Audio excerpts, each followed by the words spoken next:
How to change FlipaClip theme 2025. Follow these instructions.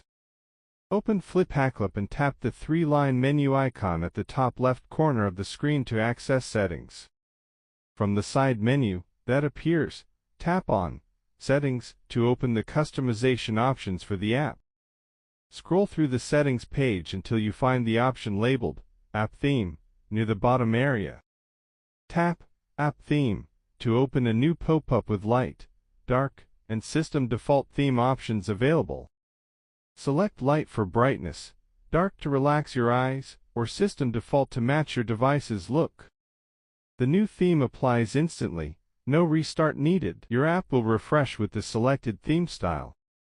Return to your animation and enjoy FlipaClip with a fresh theme that improves comfort and creativity. Thank you for watching.